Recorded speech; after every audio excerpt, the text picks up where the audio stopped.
Bom, nessa parte, o capítulo 3 do Código de Ética, nós vamos falar um pouco sobre o relacionamento cliente-paciente-usuário, né? O Código de Ética ele é bem claro. Primeiro ele fala que a gente deve zelar pela provisão adequada ao cliente, amparados os métodos conhecidos, conforme já...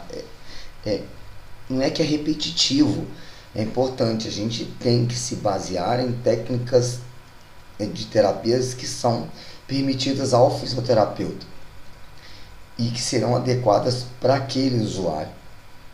Prescrever técnicas, executar técnicas que não competem ao fisioterapeuta, certo? Isso na realidade infringe o nosso código de ética.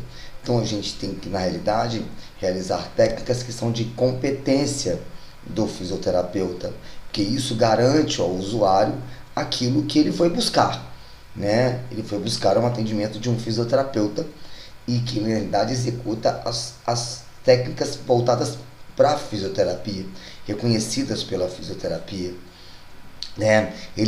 Outra coisa importante é o diagnóstico fisioterapêutico, o plano terapêutico, isso é feito pelo fisioterapeuta. A gente não pode prescrever um tratamento e pedir para outro profissional executar. Então, cada profissional ele tem que ter a sua competência perante a equipe para, na realidade, instituir o seu plano de tratamento e executar esse plano de tratamento. Isso é muito importante, porque muitas das vezes você prescrever um tratamento e delegar para outro fazer, isso não está sendo realizado de forma ética, como o próprio artigo 12 ele determina.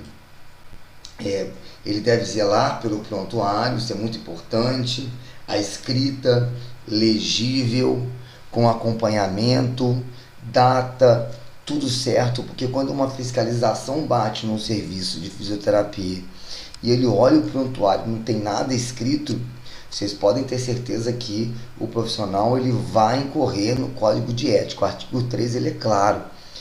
A responsabilidade do prontuário da fisioterapia é do fisioterapeuta. É ele que tem que ter essa responsabilidade e é ele que deve zelar por esse prontuário, porque lá estão as informações importantes. Quando você não está mais em um serviço e outro profissional ele assume aquele usuário, o paciente ou cliente, ele precisa ter todas as informações para construir um novo plano terapêutico ou para aproveitar ou, na realidade, analisar a evolução daquele paciente perante o tratamento de fisioterapia. Então, são deveres importantes, né? Como diz o 14, respeitar a vida humana, isso já é sempre importante, desde a sua concepção da vida, em todos os aspectos, integridade física, psíquica, moral, cultural, todas, e prestar assistência de forma digna a todos, independente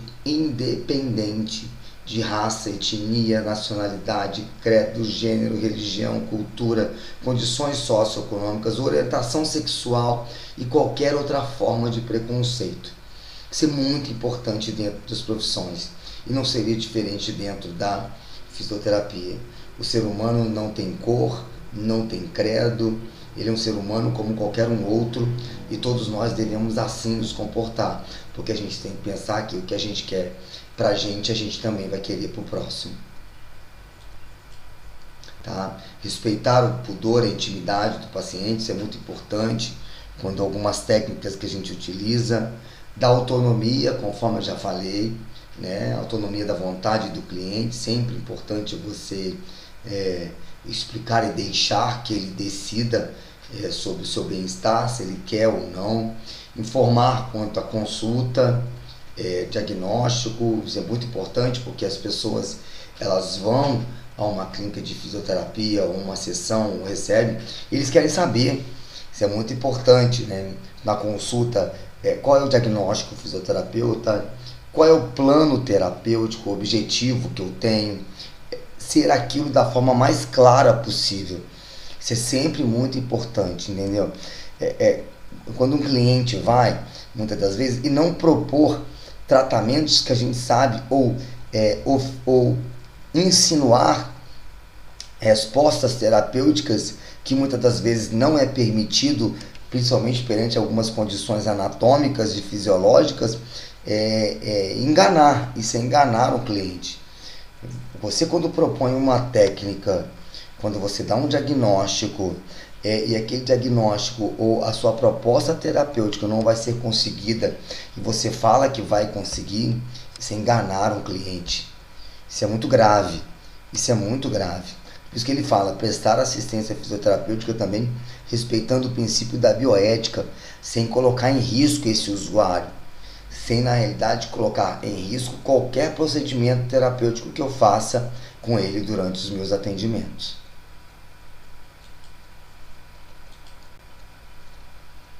Abandonar o cliente, né? Isso também é muito grave. A gente vê muito isso hoje, infelizmente. Você abandona o tratamento, o cliente paga, você deixa o paciente para trás. Então isso é muito grave, isso incorre até em aspectos jurídicos civis e que dirá do nosso Conselho de Ética Profissional.